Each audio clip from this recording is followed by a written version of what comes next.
जाओगे नहीं आपने नहीं पढ़ा। चैप्टर 6 में आप लोग एक पढ़ते थे equilibrium constant which was equal to the ratio of the concentration of product over concentration of reactant, concentration of product over concentration of reactant। Chapter 6 में केसी पढ़ते थे।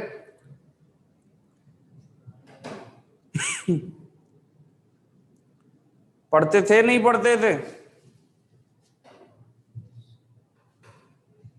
अब देखो, अगर मेरे पास एक एसिड है, सपोज कर लो एसिड है HA, ये आयनाइज हुआ तो इसने बना दिया H पॉजिटिव और A नेगेटिव।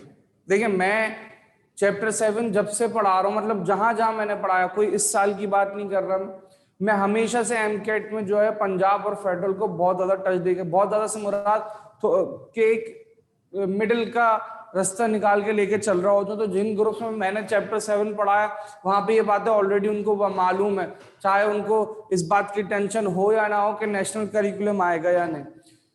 तो डॉक्टर असद ने कल मुझे कहा है कि भाई जिन जिन ग्रुप्स में उन्होंने चैप्टर 7 पढ़ाया वहां पे जाके मैं एक्स्ट्रा डिस्कशन कर दूं।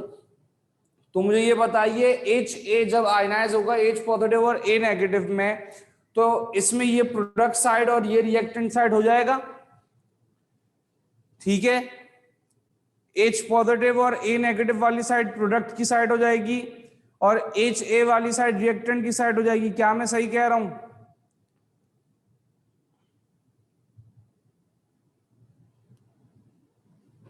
बस बिल्कुल यही काम करना है।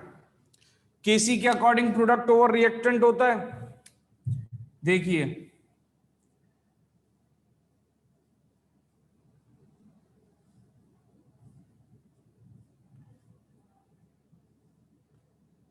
ये एक्सप्रेशन कुछ यूं बन गई,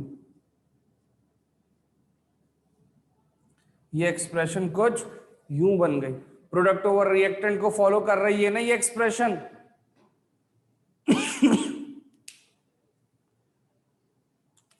अब देखें, this is the expression derived from equilibrium constant, but here this equation is not a chemical reaction, this equation is a dissociation, or we can say that this equation is an ionization equation, ठीक है। this equation is dissociation of an acid, so here the constant is termed as dissociation constant of acid and it is represented by capital A and small capital K and small a in the subscript. This is the expression, this is the expression for the dissociation constant of acid.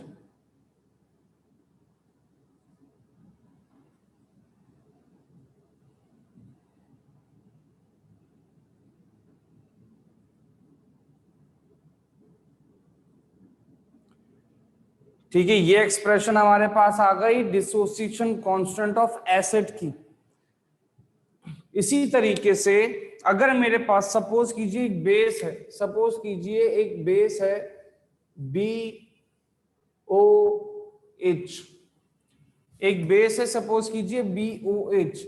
जब ये ionise होगा तो हमारे पास बनेगा B positive और OH negative, ठीक है। जब ये आयनाइज होगा बनेगा B पॉजिटिव और OH नेगेटिव, और इसकी एक्सप्रेशन फिर हमारे पास कुछ यूं आएगी, इसकी एक्सप्रेशन कुछ यूं आएगी,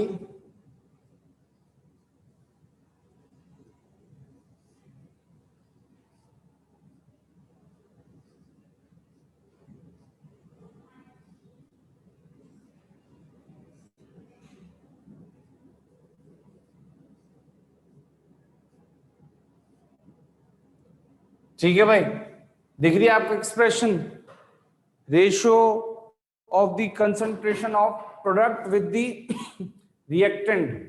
इसको जब हमने इस इक्वेशन पे अप्लाई किया तो ये बना ratio of the concentration of concentration of ionised molecule with the un-ionised molecule. और यहां पे चूंकि ये डिसोसिएशन कांस्टेंट एक बेस का था तो इसको KB से रेफर किया, capital A and small b, और b को हमने सबस्क्रिप्ट में बनाना है। और ये एक्सप्रेशन हमारे पास आई, ये एक्सप्रेशन हमारे पास आई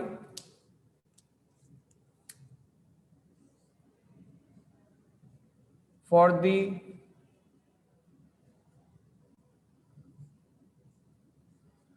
dissociation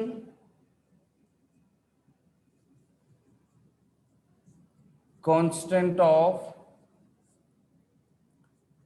base, dissociation constant of base. बेटा यहां तक बात समझ में आई? यहां तक कोई कंफ्यूजन तो नहीं है?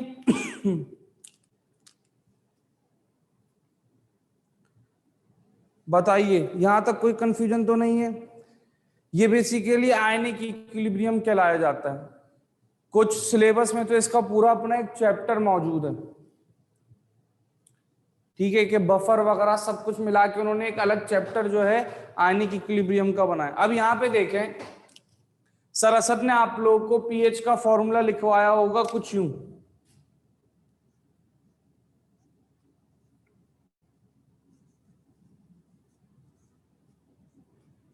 ये फॉर्मूला लिखवाया था सर असद ने आपको, और पीओएच का फॉर्मूला लिखवाया होगा कुछ यूं।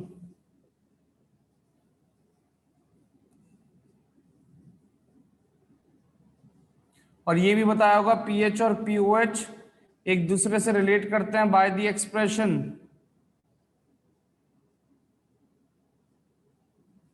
दिस, बताया था ना सर ने।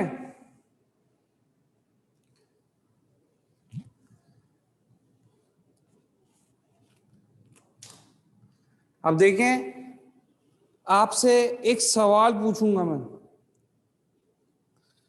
ऑब्वियसली सर ने बताया होगा, जब फॉर्मूला लिखवाया है फॉर्मूला, तो फिर उसके बारे में समझाया भी होगा। सर बहुत डिटेल में पढ़ाते हैं, मैंने देखा है सर को पढ़ाते हुए। सर जो भी टॉपिक पढ़ाते हैं बहुत डिटेल में पढ़ाते हैं। मुझे बताइए कि यहां पर इस नेगेटिव लॉग के मतलब क्या है? यहां पर इस नेगेटिव लॉग के मतलब क्या है?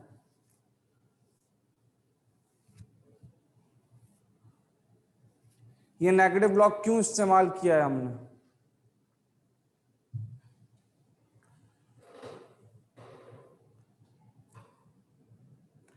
मालूम है किसी को, या किसी को भी नहीं मालूम?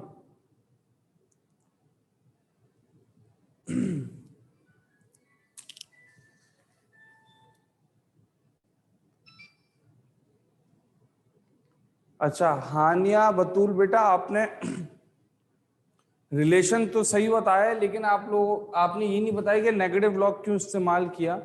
बेटा नेगेटिव लॉग मैथमेटिक्स में हमेशा सिर्फ उस वक्त इस्तेमाल होता है कि जब कोई वैल्यू हमारे पास बहुत स्मॉलर अमाउंट में हो, बहुत कोई छोटी वैल्यू हो, और ये चांसेस हो कि उसको अगर हम कैलकुलेशन में इस्तेमाल करें तो हमसे गलती हो सकती है, तो हम उस वैल्यू का नेगेटिव लॉग ले लेते हैं, ठीक है, क्योंकि फिर हम उस वैल्यू का नेगेटिव लॉग ले लेते हैं।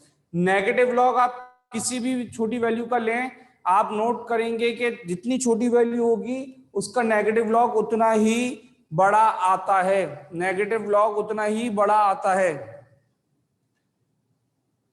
ठीक है।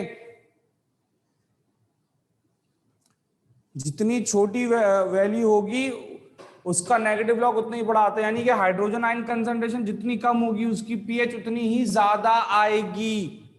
तो नेगेटिव लॉग लेने की वजह यह है कि कंसंट्रेशंस बहुत कम होती हैं, और इनको अगर हम ऐसे इस्तेमाल करें तो हो सकता है कि कैलकुलेशन में हम कोई मिस्टेक कर दें, तो हम इनका नेगेटिव लॉग ले लेते हैं, और वो नेगेटिव लॉग कहलाता है पीएच। ये pH is the power of hydrogen ion concentration. PH का मतलब है power of hydrogen ion concentration, इसी तरह जब नेगेटिव लॉग ले लेते हैं हाइड्रोक्सिल आयन का तो बन जाता है POH। ठीक है, फिर बन जाता है हमारे पास POH, और POH का मतलब है power of hydroxyl ion concentration, power of hydroxyl ion concentration. ठीक है, देखें जिस तरीके से हम H का नेगेटिव लॉग ले लें तो pH बन जाता है। अगर मैं आप लोगों से कहूं, अगर मैं आप लोगों से कहूं कि हमने Ka का नेगेटिव लॉग ले लिया, हमने Ka का नेगेटिव लॉग ले लिया, तो ये क्या बन जाएगा? तुक्का लगाएं, बताएं। वेरी गुड, वेरी गुड, ये बन जाएगा pKa। ठीक है, जब हम Ka का नेगेटिव लॉग ले लेंगे तो ये बन जाएगा pKa, और जब हम Kb का नेगेटिव लॉग ले लेंगे तो ये बन जाएगा pKb।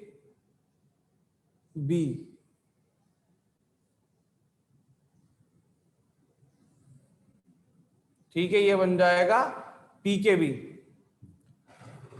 pKa is equals to negative log of Ka, pKb is the negative log of Kb, and the way like pH and pH are related to each other, same is the case with pKa and pKb।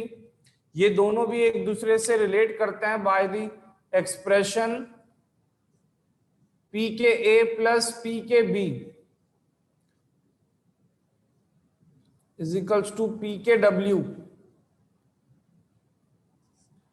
कोई मुझे chat में बता सकता है pKw के क्या मतलब है?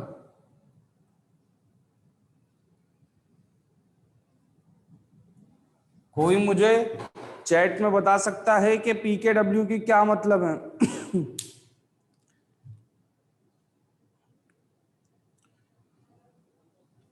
pKw के मतलब, वेरी गुड बच्चों, power of dissociation constant of water, power of dissociation constant of water. और याद रखिएगा कि pKw की वैल्यू हमेशा होती है 14, यानी कि pKa और pKb को भी हम इस तरीके से रिलेट कर सकते हैं कि pKa एंड pKb का सम 14 के बराबर होगा। pKa और pKb का सम 14 के बराबर होगा।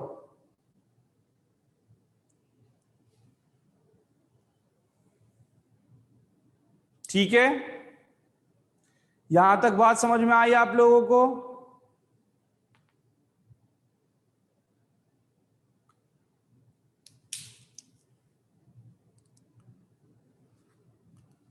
ठीक है, तो यहां तक कॉपी कीजिए, फिर चैप्टर 7 की मजीद कुछ बातें आप लोगों को पढ़ाऊंगा।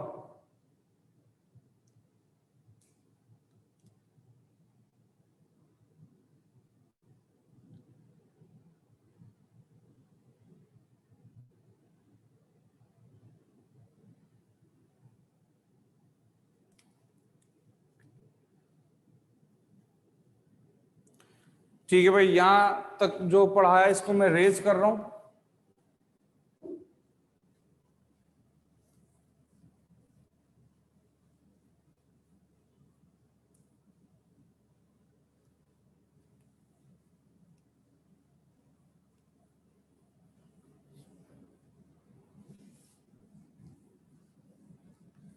अब देखें, मुझे चैट में बताइए, सर असद ने आप लोग को थ्योरी ऑफ आयनाइजेशन पढ़ाई है? Theory of ionization, Arrhenius theory of ionization पढ़ाई है? अच्छा, थ्योरी ऑफ आयनाइजेशन के रिस्पेक्ट से एसिड और बेस के कुछ सवालात बनते हैं, जरा गौर से सुनिएगा।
ये सवाल देखिए,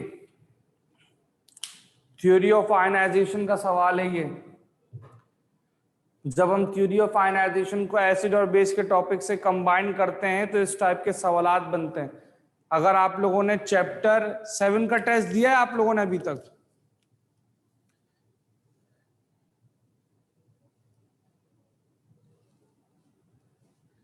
चैप्टर 7 का टेस्ट नहीं दिया यानी कि आप लोगों ने इस टाइप के सवालात नहीं देखे होंगे। अच्छा, आप लोगों का केमिस्ट्री पार्ट 1 का ग्रैंड टेस्ट कब है?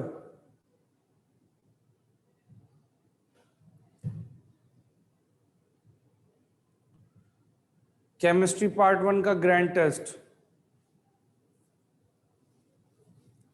लास्ट है, कब है फिर भी एक अंदाजा?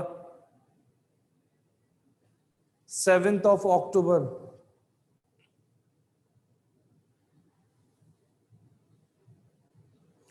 डेट चेंज हुई है लेकिन कब होगा ये नहीं पता। ठीक है, सही। अच्छा, तो आप लोग कंबाइंड टेस्ट तो दे रहे होंगे, क्या आप लोगों ने चैप्टर 1 2 3 4 का टेस्ट दे दिया? कंबाइन में चैप्टर 1 2 3 4 का टेस्ट दे दिया? दे दिया है, वेरी गुड। और 5 6 7 8 का टेस्ट?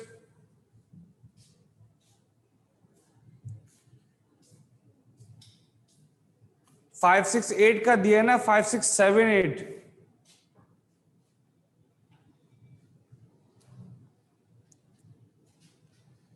अच्छा, सिर्फ 7 रिमेनिंग है, तो सिर्फ 7 का एक दिन टेस्ट रख लेते हैं। 7 का भी एक दिन टेस्ट रख लेते हैं। ठीक है, चैप्टर वाइज टेस्ट इस साल बेटा सारे मैंने बनाए, लेकिन आप लोगों को बता दूं कि जो आप लोग का पार्ट 1 केमिस्ट्री का ग्रैंड टेस्ट है वो सारा सब ने बनाया।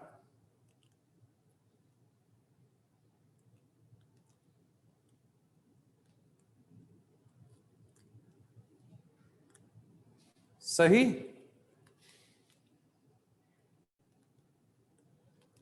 अब देखिए, इस सवाल को पढ़िए और इस सवाल का जवाब दीजिए। If the temperature of weak acid is increased, what effect on pH will be observe?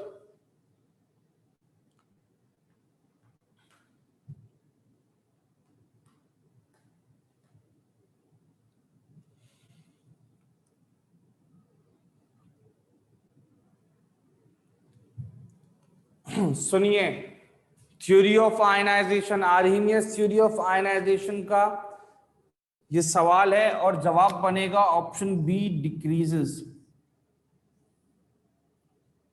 और अब जहन में सवाल आएगा सर डिक्रीजेस कैसे? तो थ्योरी ऑफ आयनाइजेशन के तहत हम लोग पढ़ते हैं कि the extent of ionization is affected by nature of electrolyte, dilution and temperature. क्या ये बात पढ़ते हैं आप कि the extent of ionization is affected by nature of electrolyte, dilution and temperature? तो जरा मुझे बताइए कि अगर मैं टेम्परेचर इंक्रीज करूंगा, अगर मैं टेम्परेचर इंक्रीज करूंगा तो आयनाइजेशन बढ़ेगी या कम होगी? एसिड की आयनाइजेशन या फिर हम कह लें एसिड की डिसोसिएशन बढ़ेगी या कम होगी? ठीक है, टेम्परेचर बढ़ाने से कॉलेजन्स बढ़ते हैं। जिस तरह के जवाब मुझे चैट में मिल रहे हैं, मुझे कॉलेजन का जिक्र करना लग रहा है जरूरी हो गया कि टेम्परेचर बढ़ाने से मॉलिक्यूल्स के दरमियान कॉलेजन बढ़ा, और जब कॉलेजन बढ़ा तो डिसोसिएशन बढ़ेगी। सही कह रहा हूं मैं या नहीं कह रहा?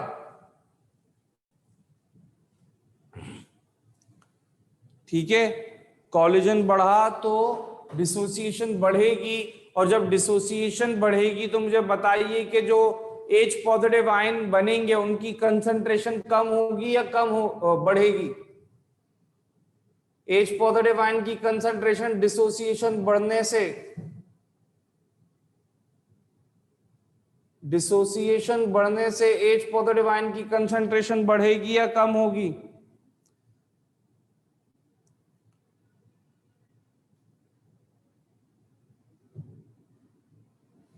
इंक्रीज होगी। जितनी ज्यादा डिसोसिएशन होगी उतने ज्यादा H पॉजिटिव आयंस बनेंगे। जितनी ज्यादा डिसोसिएशन होगी उतने ज्यादा H पॉजिटिव आयंस बनेंगे। और पीएच का फॉर्मूला होता है negative log of H positive ions, negative log of H positive ion. तो ये वैल्यू जितनी छोटी होती है पीएच उतना बड़ा आता है। जब ये वैल्यू बढ़ जाएगी तो पीएच को क्या होना चाहिए?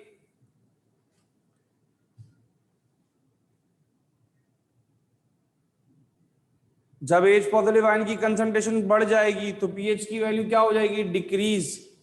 तो देखें यहां पे ऑप्शन बी डिक्रीजेस मार्क किया। समझ में आया ये सवाल सबको?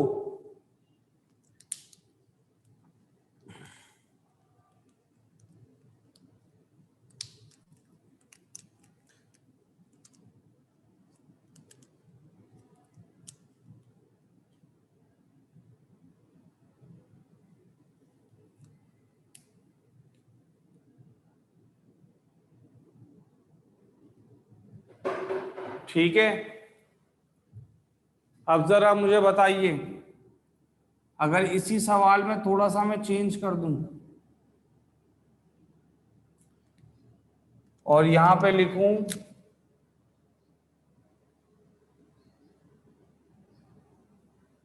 weak base, if the temperature of weak base is increased, what effect on pH will be observed?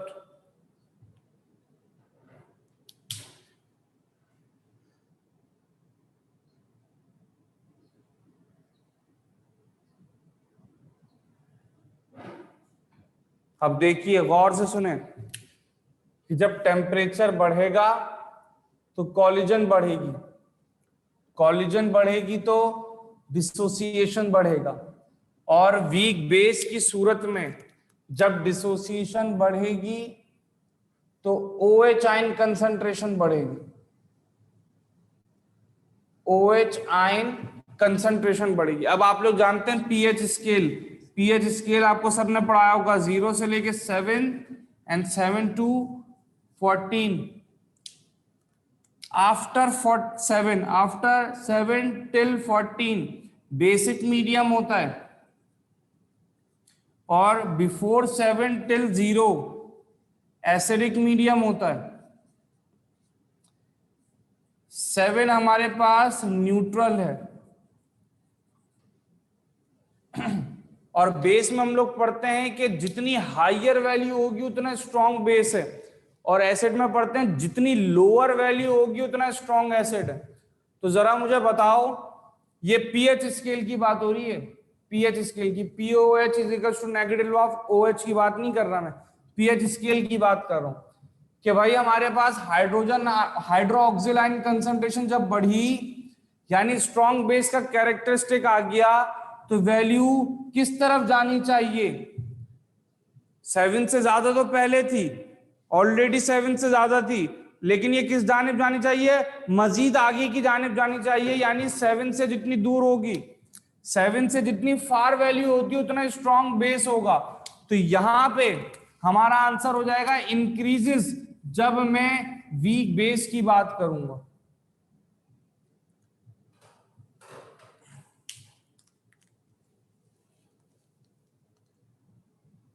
ठीक है भाई, समझ में आया ये सवाल?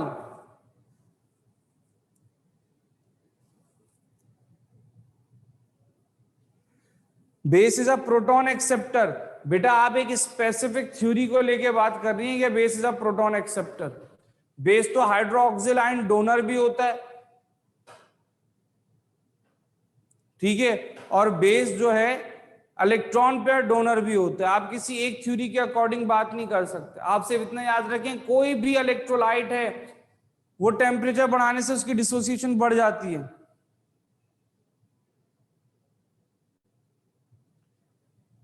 ठीक है,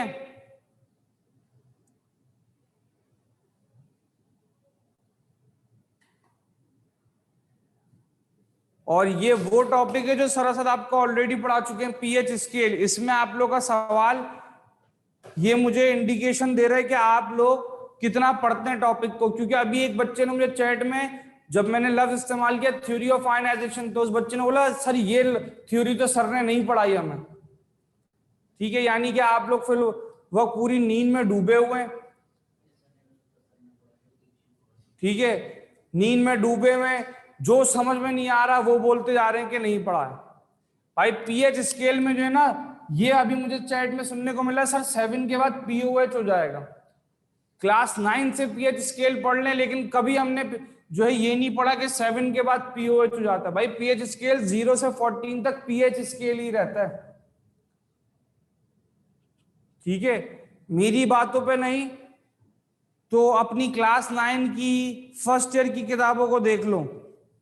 स्ट्रॉन्ग एसिड स्ट्रॉन्ग बेस पर क्या होगा, तो बेटा स्ट्रॉन्ग एसिड और स्ट्रॉन्ग बेस ऑलरेडी 100% डिसोसिएट हो जाते हैं। स्ट्रॉन्ग एसिड और स्ट्रॉन्ग बेस ऑलरेडी 100% डिसोसिएट हो जाते हैं, तो टेम्परेचर बढ़ाने से उनकी डिसोसिएशन पे कोई फर्क नहीं पड़ता।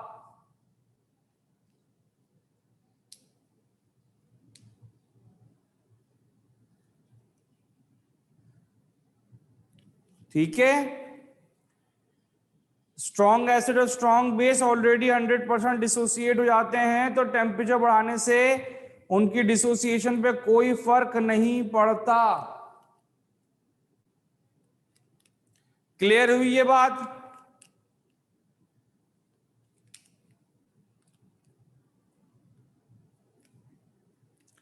क्या सर ने आप लोगों को इस चैप्टर में, क्या सर ने आप लोगों को कॉलिगेटिव प्रॉपर्टीज के बारे में बताया?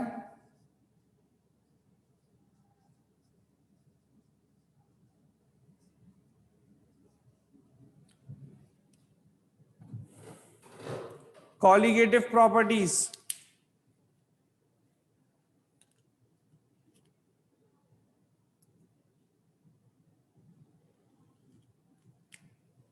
कॉलिगेटिव प्रॉपर्टीज पढ़ा हुआ है, वर्कशीट करवाते वक्त बता दिया था। अच्छा चलें ठीक है। अच्छा, आइडियल सॉल्यूशन के बारे में पढ़ा है?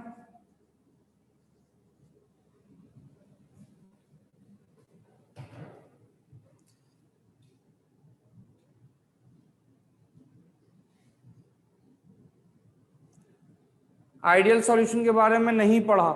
चलें, अभी हेडिंग डालिए आइडियल सॉल्यूशन। आइडियल सॉल्यूशंस की हेडिंग डालिए।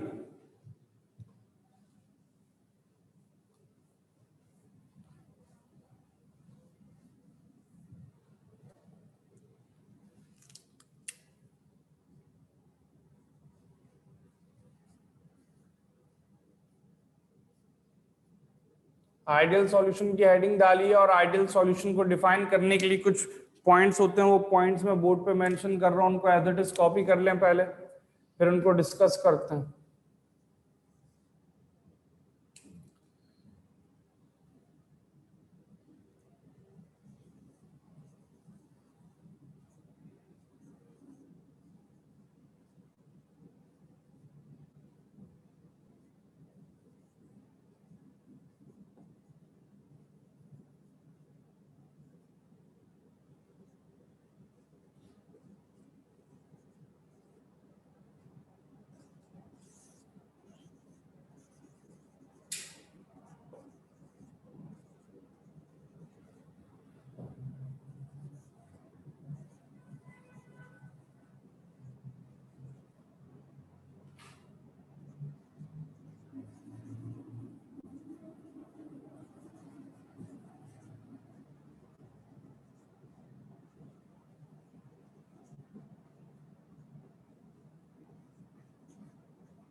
बेटा मेहदी नकवी, जहां तक मुझे कॉलिगेटिव प्रॉपर्टीज के हवाले से बच्चों ने अभी याद दिलाया है, तो कॉलिगेटिव प्रॉपर्टीज मैं खुद पढ़ा चुका हूं लास्ट क्लास में। तो जो आप ये कह रहे हैं कि सर आप भी एक बार कॉलिगेटिव प्रॉपर्टीज पढ़ाते हो, बेटा मैं ऑलरेडी एक बार पढ़ा चुका हूं।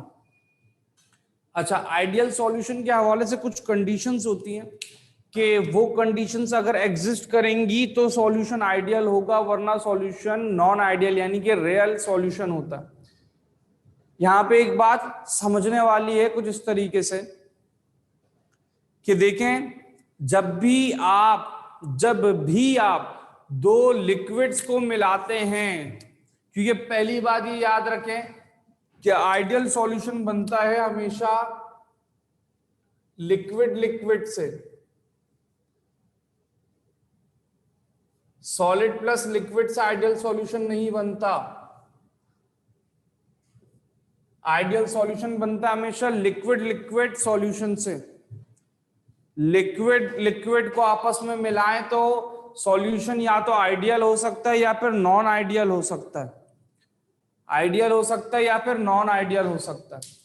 सॉल्यूशन आइडियल कब होता है कि मिसाल के तौर पे सॉल्यूशन के दो कंपोनेंट्स हैं, सॉल्यूशन के दो कंपोनेंट्स हैं, दो लिक्विड्स हैं, उन दोनों लिक्विड्स को मिलाएं, उन दोनों लिक्विड्स को मिलाएं और उन दोनों लिक्विड्स के मॉलिक्यूल के दरमियान जो फोर्स ऑफ अट्रैक्शन है, उन दोनों लिक्विड के मॉलिक्यूल्स के दरमियान जो फोर्स ऑफ अट्रैक्शन है, अगर वो चेंज नहीं हो, जो force of attraction pure state में थी वही force of attraction solution state में भी हो, तो वो आइडियल सॉल्यूशन होगा।